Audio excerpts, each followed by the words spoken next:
What's good, everybody? It's your girl Solove with the Solove Factor, and I'm here with my good friend John C. Barnett with the Thug Movement. We're here with a victim here today, you guys. It's really, really intense.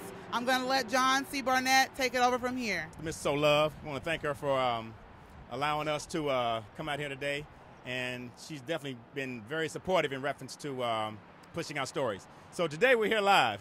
We're here live at the intersection, or a horrible incident that happened in or about a month ago. So we're here live in Concord, North Carolina, and we're here with my good friend, Miss Naomi Winfrey, who's a victim of police abuse. This particular incident happened about a month ago, and today we're here live exposing this particular case. We have launched a full-fledged civil rights action upon this particular case, and we're definitely going to let her give her experiences on that night, and we're going to go into further details in reference to our strategies here in Concord, North Carolina. Hello, my name is Naomi Winfrey, and on the night of August 5th, coming from work from establishment at Concord Mills, I was pulled over by the police for an incident I later found out was supposedly running a red light. At the time I was pulled over, the incident turned very violent in his language and his abuse towards me, although I was respectful and calm in my manner the whole time. The incident resulted in me causing me to pass out on the ground, on the street, on the floor. It caused me to go to the ambulance and go to the hospital, stay overnight because I had a concussion and intracranial hemorrhage on my brain. Later on, I was taken the next morning to jail and treated as a criminal for which no crime I had committed. I'm now taking action towards the police because this was extreme excessive abuse by the police and authority taken in the wrong hands. So again, we have an individual who's no prior record. Obviously, you see she's a mother and has a lot of support from family and friends and others. But more importantly, I think the saddest situation is that she was going home. And how do you end up running a red light, and at the end of the day, you're being put in the hospital for a hemorrhaging of the brain? We still have the dent. Miss Winfrey still has the dent in her car where the officer repeatedly slammed her head in the car as the back area of the trunk, which is crazy. And today we're definitely taking a big stand. We've already put a lawyer in place for Miss Winfrey. That's part of what our organization does. Number two, we're going to do full exposure on this particular case. Other outlets are calling us, media outlets, to expose this particular case, just to prove that there's some issues going on in Concord that have been hidden for a long time. We received multiple calls and emails referencing issues that's going on in Concord, and today we're definitely going to be addressing it from a very proactive effect. What's good, everybody? It's your girl Solove, and I'm out here with a victim of police brutality out here in Concord. As you can see, we're at the exact location behind us. We're at the light where she got pulled over. Naomi, exactly what happened? On the night of August 5th, I was pulled over for supposedly running this red light right here behind us. When he pulled me over, he immediately became very violent in his language. And after he became violent in his language, he became violent in his actions. I was calm and respectful the whole time. And once he dragged me out of the car, it resulted in me having a significant injury behind my ear, a significant injury in on my brain where I had intracranial hemorrhage, and it also resulted in a concussion. Wow, that is major right there. Ladies and gentlemen, this is not anything to play with. It could be you, it could be me, it could be any of us. As you can see, she has a family here, and her fiance is right beside her. Tell us exactly what happened as far as the witnesses, eyewitnesses that you got in contact with. All right, well, someone at the job said Concord police had pulled somebody over again. This time it was a white Malibu. I checked outside, went outside, saw that it was my fiance, Naomi Winfrey. Went back to the managers, told them that I need to go check on her. Went across the street where they stopped me in the median, told me I couldn't come no farther, said she fought back and she ran a red light. That's all I knew. They let me take the car because we had to go get our two kids while she was taken away to the hospital. Once I came back to work, a witness called over, said that they had seen everything. Also, another couple has taken a video of the footage, so I called them back and they told me everything that happened that night on August 5th. Wow. So you have eyewitnesses that have videotape of this incident. How great is that? I mean, that is wonderful to have that video. And we're going to show you that video and the pictures Also, you went to the hospital. Am I right? You're correct in that. They took me to the hospital by way of ambulance. And when I was there, the cop remained there to, I guess, intimidate me was the purpose. He asked me all type of questions. When I was trying to explain to the paramedic, talking to the paramedic why I had been why I resulted in the hospital, he continued to badger me, saying, "Well, didn't I ask you to get out the car?" And he was yelling at me in a very, very disrespectful manner. Before he left at 2 o'clock in the morning, after they realized he couldn't take me to jail because I had to stay overnight because he was so abusive to me, he asked me had I been drinking. I responded to him, I had been at work all day, and I could not drink on work. And he was like, "Well, are you sure that you didn't been drinking on work? Are you sure that you don't remember everything?" So I spent the night over in the hospital. I was released in the morning. Then from the morning, I was taken to jail by 4 cops in a plain dress man. So as you can see, we're just getting started out here. It's a huge, huge deal, a huge topic. We need all support out there with John C. Barnett and the Thug Movement. Be a part of the solution and not the problem. And I'm going to hand it back to John C. Barnett. He's going to tell you the legal action that we're taking on these officers. Thank you. This is Naomi Winfrey, and I'm speaking of the incident that happened on August 5th when I was excessively abused by the police. I was supposedly pulled over for a red light, and the incident turned very violent. And I just have a message to everyone, to the mothers especially, because I'm a mother of 2 as well as a wife. And my life could have been seriously in danger had we been in a darker street or a darker alley.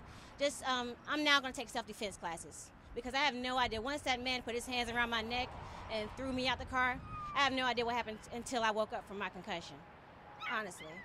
And the incident, it really has taken I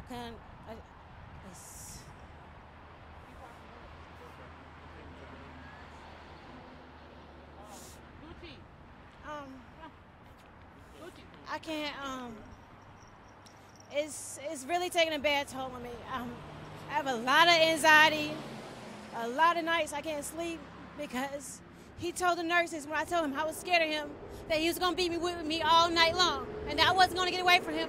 And I see him every night and I wake up on the hour and it was no cause for him to put his hands on me. I never disrespected him. All I asked him was why I need to get out the car. And I said it in a calm, respectful manner. And what he told me was if I didn't get out the car, he was going to drag me out the car. Before I could even think to get out the car, he already unlocked my door and hooked his hand around my neck and dragged me out the car and slammed me on the ground.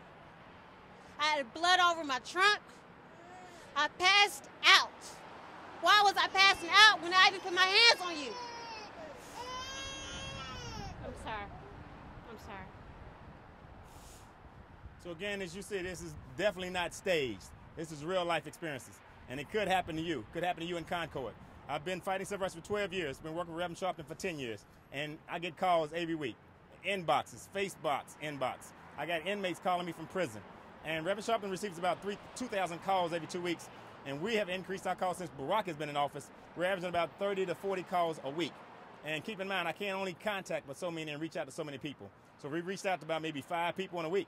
You can't meet all of these individuals. So we're asking everyone to come out and support Thug, support what we're doing, and continue to fight the struggle. Obviously, she's emotionally scarred by this particular incident. So it's time for us to fight civil rights and use civil rights as a Band-Aid to address issues like this. And we definitely will be here wholeheartedly. We will not disappear. And as Reverend Sharpton said on last night, I posted on Facebook on the blacklist, as they call it. He basically said that we're not ambulance chasers. He said we are the ambulance. Who's going to put a Band-Aid on these tears? Who's going to put a Band-Aid on our scars? And that's what we're here for. That's what Dr. King did. That's what Dr. King stood for. And all of those that took their lives was taken during the civil rights movement. So today we come in the spirit of love, Concord. But keep in mind there are repercussions in what you do. And it's not physically from us. Sometimes repercussions come from God. Keep in mind, Charlotte just got sued for $10 million for tasing a brother at a grocery store. $10 million. That means we got to spend money in the city, august body, the august groups behind closed doors smoking cigars, got to spend money and pay a mother for the loss of a son when all he had to do was just talk to the young man who wasn't violent. Again, I don't think he had a prior record either, but now he's deceased. So now the city has to pay for that. So there may be some damages, Concord. There needs to be some fees that you have to pay. And if it's not financially, it'll be by the judgment of God of what you're doing. You cannot allow innocent people to be victimized by dirty, guilty hands. And Reverend Sharpton told me this, and I'll close in saying this. He said, innocent blood cries from the grave. He said, you might not know who shot Dr. King, might not find out exactly who shot JFK, but innocent blood will cry out from the grave. So we have innocent cries that's crying out today, and those cries are not going anywhere. I hope that the officer that put his hand around her neck can't sleep at night. I hope that he can see her face every time that he closes his eyes. And I hope, more importantly, that we will have some justice, and I'm sure we will, because we're going to be continuously initiating court patrol. We may have to stage a march. We're going right back to the 60s. We'll stage a press conference. We have the right of assembly. That's one of our amendments. So, yes, I've stood in about 15 police stations. And I do it again. I've done it in Salisbury. We've done it in Gina 6. We did it in Greensboro. We do it in Rock Hill. Keep in mind, we have the right to speak out. You have the right to assembly, people. And that's what we're doing. We're exercising our right. We're right here in Concord, back at the same place where this incident happened, and we ain't going nowhere. So we ain't having it. And we close in saying that we ask again that you support Thug in all of our efforts. We thank you. With Man in the Mirror. And we're about to close out the show, but today's topic was police brutality. So please follow me on Twitter, and also follow my Facebook page, Shamira Solove Collins. That's on Facebook. And I am taping live right now, on the show live and taping live. So make sure you follow us, and tomorrow we'll be at Concord tomorrow. We'll be at the court tomorrow for Naomi Winfrey at 9 a.m. In the fight for this police brutality on behalf of this girl. So come out and join the fight. She was beaten by Concord police out by her job at Red Lobster. And it's a pretty bad incident. She's got pictures. We've got eyewitnesses. Channel 9 News and News 14 are supposed to get involved. John C. Barnett with the Thug movement here, as you can see. The True Healing Under God, John C. Barnett. He's a civil rights leader here in Charlotte. Please check him out on his Facebook and also on Twitter. And we'll keep you posted. And here is my new baby. Here is Gucci, everyone. Say hi, Gucci. Say hi, Gucci. Please check me out. It's the Soul Love Factor every Tuesday from 10 a.m. to 12 noon. Follow me on Twitter. Follow me on Facebook. And let me know your comments on this topic, police brutality. We will have the victim in next week.